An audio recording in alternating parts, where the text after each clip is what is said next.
Radio Publique Africaine.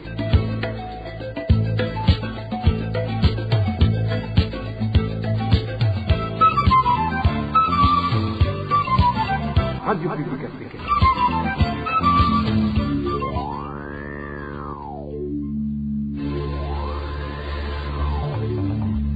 C'est le moment de suivre le journal parlé en français. À la présentation, Émile Nivasumbo. Nous sommes le 15 juillet 2024 et au sommaire de cette édition, 4 cadavres découverts à Cibitoke dans une période d'1 mois seulement. Nous nous rendrons dans la zone Ndava au début du journal. L'usine de ciment Bousseko en danger pour la population environnante. Et ce sont les spécialistes en chimie qui le disent. Les détails à suivre tout à l'heure. Et aujourd'hui, c'est la journée mondiale des compétences des jeunes. Au Burundi, les jeunes ne sont pas pris en considération par les décideurs politiques. Un jeune burundais va s'exprimer à la fin du journal. Le développement de cette édition, c'est tout de suite.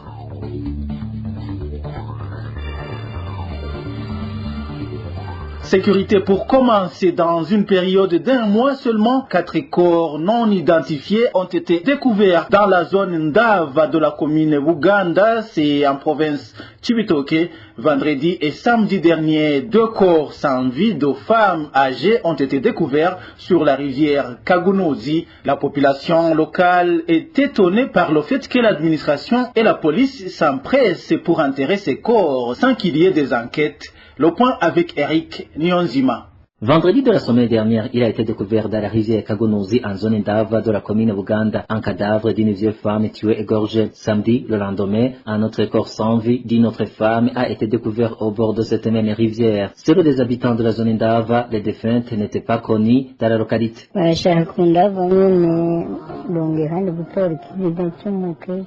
Un autre cadavre d'une vieille femme égorgée a été découvert ici en Ndava et a été enterré immédiatement. Ça fait 2 personnes tuées successivement depuis avant-hier. L'une a été découverte dans la rivière Kagunozi, l'autre au bord de cette rivière. L'une était une grosse maman qui portait des pagnes et son corps était déjà en décomposition. Elles ne sont pas de la localité et nous ignorons les provenances. Dans ce mois de juillet, en cours, 4 personnes tuées et non identifiées sont déjà enregistrées dans cette zone de Ndava. Ce qui étonne surtout est que les administratifs procèdent aussitôt à l'enterrement de ces corps sans toutefois mener des enquêtes pour identification des victimes, encore les auteurs et le mobile de ces crimes. Elles ont été découvertes dans des jours successifs, l'une vendredi, l'autre samedi. Les corps sont chaque fois enterrés sans qu'ils soient identifiés. Personne n'en sait rien. Au cours de ce mois de juillet, j'ai déjà nombreux 4 cadavres non identifiés, des femmes et des hommes. Les habitants de la zone Ndava disent être inquiets de ce phénomène de découverte des cadavres non reconnus qui refait surface dans cette localité. À ce sujet, nous n'avons pas pu joindre les autorités administratives en commune Buganda. La semaine écoulée, la RPA a pu répertorier 5 cas d'assassinat dans 3 provinces du pays. Parmi les victimes figurent 2 femmes. Les détails avec Vicky Chris Ninheretz. 3 personnes ont été tuées dans la province de Cibitoke la semaine dernière. 2 d'entre elles sont des femmes. La première est une vieille femme dont le corps a été retrouvé en Ndava, en commune Buganda, samedi dernier et n'a pas été identifié. Les autorités ont donné l'ordre de l'enterrer. Une autre femme a été retrouvée morte jeudi dernier. Elle aussi n'a pas été identifiée. Les sources locales indiquent qu'elle aurait été tuée ailleurs puis jetée à cet endroit. Nos sources à Kagunozi, en commune Buganda, indiquent que son corps était déjà en décomposition. Pour elle aussi, les autorités ont ordonné de l'enterrer sans mener d'enquête. La 3e personne tuée dans la province de Cibitoke est un homme non identifié.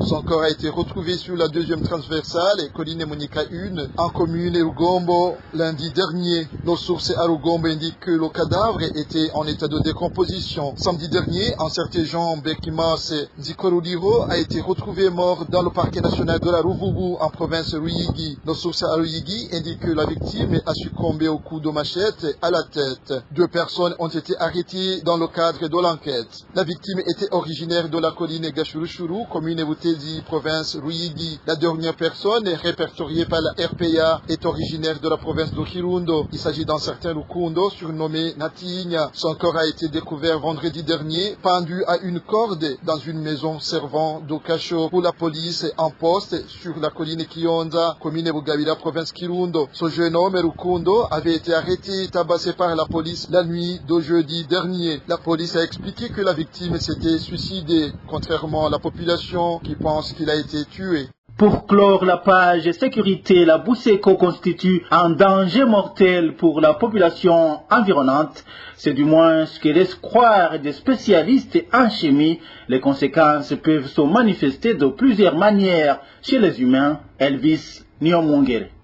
La population avoisinante de l'usine Bousseko est intoxiquée par les toxiques issus de la cimenterie nommée Bousseko. Zéro, un chimiste qui s'est confié à la RPA, mais qui a requis l'anonymat. Cette dernière expose la population environnante à des pathologies cutanées et respiratoires. Certaines sont d'origine allergique liées à la structure de la poudre fine alcaline et irritante qui se répand dans l'air ambiant sous forme de poussière et qui se dépose sur tous les sols et supports divers. Toujours sous chimiste, les substances inhalables peuvent être de 3 catégories. Premièrement, des agents physiques comme des poussières minérales et organiques qui atteignent les voies respiratoires et sont à l'origine des cancers. Deuxièmement, des agents chimiques tels des produits chimiques, organiques et inorganiques, éléments traces métalliques. Et troisièmement, des agents biologiques comme les virus et bactéries. Entre autres effets des activités de l'usine Bousseko, c'est le risque de pollution de l'air qui est lié à des fumées en cas d'incendie de matières combustibles, notamment en cas d'incendie danger. Il peut être aussi dit à l'évacuation anormale des gaz d'échappement des engins ou à l'émission anormale de poussière. C'est toujours sous chimiste, les ciments sous forme sèche, poussière présente en quantité suffisante présente des risques pour les voies respiratoires. Il peut être à l'origine des maladies pulmonaires qui se caractérisent par une destruction du tissu pulmonaire et une dilatation irréversible des poumons et qui en fait perdre leur élasticité. On l'assimile à la bronchopneumopathie chronique et obstructive. Les poussières de ciment peuvent être aussi responsables d'affections oculaires. La forte alcalinité des ciments lors de l'humidification au contact d'une peau humide provoque les lésions cutanées. Le mercure inorganique qui est dégagé par de telles usines peut provoquer de l'insuffisance rénale et des lésions gastro-intestinales. Les sels de mercure sont irritants et peuvent provoquer des croques et des ulcères sur les lèvres et la langue, des éruptions cutanées, la transpiration excessive, l'irritabilité, la fibrillation musculaire, la faiblesse et l'hypertension artérielle sont autant de symptômes de l'exposition à des niveaux élevés de composés inorganiques du mercure. En revanche, une exposition prolongée au cadmium chez les populations peut induire une atteinte rénale, une fragilité osseuse, des effets sur l'appareil respiratoire, des troubles de la reproduction ainsi qu'un risque accru de cancer. Il est aussi suspecté d'entraîner des effets sur le foie, le sang et le système immunitaire. Le plomb est une autre substance dégagée par des cimenteries présentes à l'état naturel dans l'environnement et a de nombreuses applications industrielles. Toutefois, des quantités même infimes de plomb peuvent être dangereuses pour votre santé. Cependant, une exposition continue même à de très petites quantités de plomb peut être dangereuse, en particulier pour les nourrissons et les jeunes enfants. Le plomb absorbé par une femme enceinte peut également représenter un danger pour la santé du fœtus. Dans des cas de mort néonatale ont été détectés. Dans un instant, nous parlons droits de l'homme. Toute personne détenue a le droit d'être respectée dans sa dignité comme tout autre être humain. Réaction d'un défenseur des droits de l'homme qui se base sur la loi régissant les prisons. Maître Gustave Nyonzima interpelle le gouvernement ainsi que le ministère de la Justice pour secourir les détenus de la prison centrale d'Ongozi qui meurent de faim depuis presque un mois. Suivez Maître Gustave Nyonzima. C'est inhumain, saugrenu et patibulaire, c'est même époustouflant.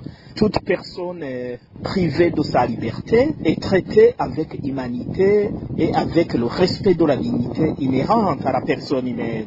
Les détenus ont droit à l'alimentation conformément à la loi de 2017 portant régime pénitentiaire au Burundi. Alors, les privés de leur nourriture suffisante prévue au quotidien relèvent de la malveillance et c'est vraiment inhumain et illégal. Il incombe à l'administration pénitentiaire d'honorer son obligation de fournir aux détenus avec ponctualité leur nourriture suffisante prévue par la loi. Si ces détenus se voient privés ce droit, cela porte atteinte au principe d'humanité et de respect de la personne humaine. C'est l'État via le ministère de la Justice et les services de l'administration pénitentiaire qui est responsable de faire un suivi régulier à ce que les détenus mangent à leur satiété. Donc on interpelle l'État à faire des enquêtes exhaustives par rapport à cette carence de nourriture de ces détenus, quitte à sauver leur vie. Il faut signaler que les détenus de la prison centrale d'Ongozi viennent de passer 26 jours sans obtenir la farine de maïs. Actuellement, ils ne reçoivent que 30 grammes de haricots par jour. Et des habitants de la colline Wugiga, située en commune Bukemba, nous sommes dans la province Rutana, accusent un commerçant de boissons qui est approvisionné par la Braroudi de faire des magouilles. Ces habitants expliquent que ce commerçant prend les boissons lui délivrées par la Braroudi et les distribue aux autres cabaretiers et boutiquiers afin que ces derniers les vendent à des prix exorbitants. Les détails avec Éloge Divin Remesh. Nestor Orumende est le nom de ce commerçant du chef-lieu de la commune de Bukemba, plus précisément sur la colline de Wugiga, accusé de magouille dans la vente des boissons Braroudi, des boissons lui délivrées jusqu'à son bistrot par cette entreprise. Alors qu'il obtient ces boissons au prix de la Braroudi, Nestor Orumende se contente par la suite de cacher ces boissons dans l'objectif de générer plus de bénéfices. Cet habitant de Wugiga raconte comment il procède.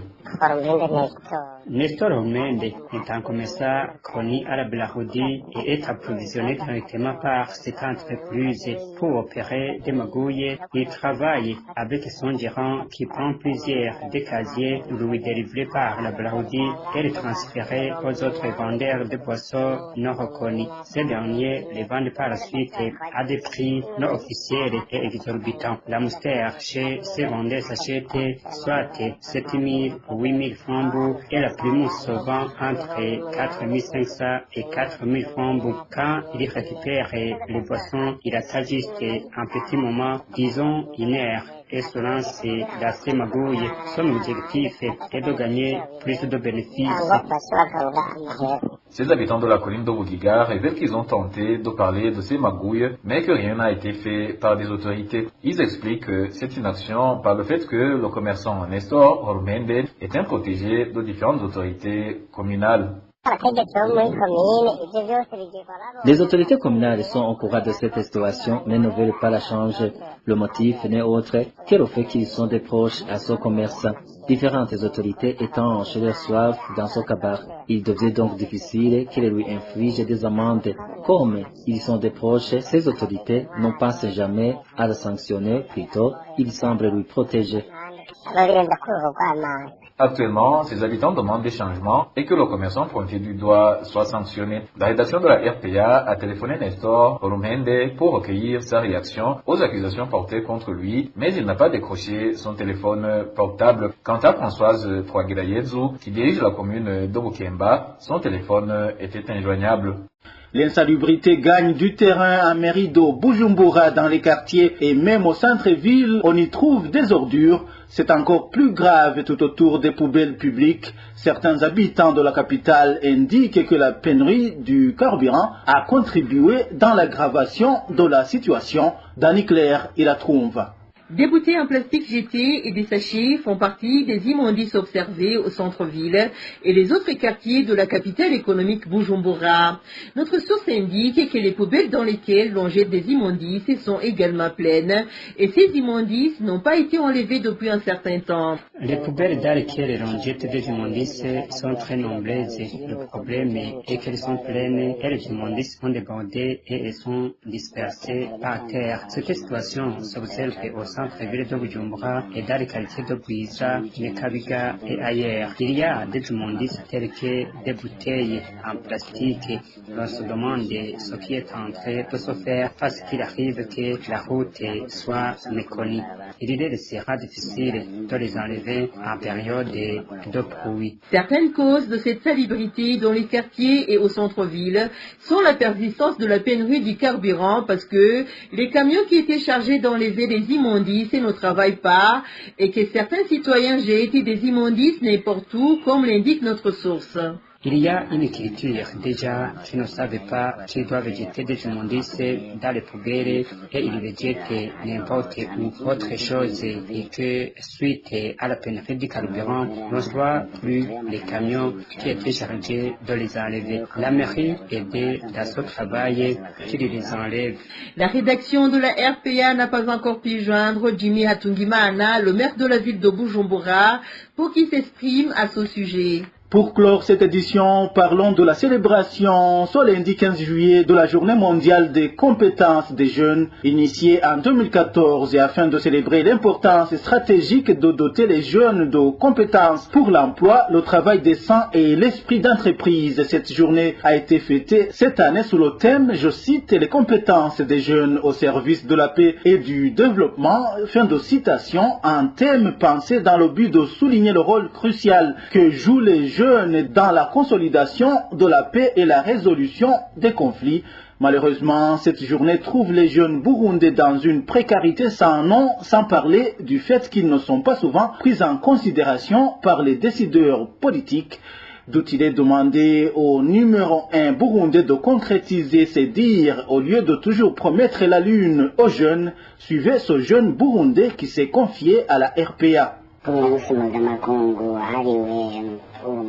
En cette journée internationale dédiée aux compétences des jeunes, le constat est que les compétences et le niveau d'études ont sensiblement régressé au Burundi. Et en plus de cela, les jeunes n'ont pas souvent d'opportunités de travail pouvant permettre de jauger leurs capacités.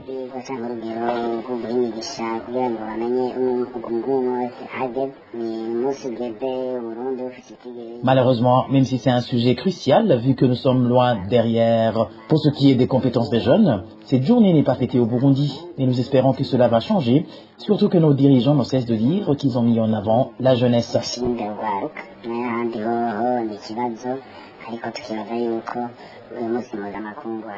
Néanmoins, il est grand temps que le gouvernement passe à l'action, qu'il inventorie les jeunes et mette en place des stratégies et plans visant à épauler les jeunes qui sont l'avenir de ce pays.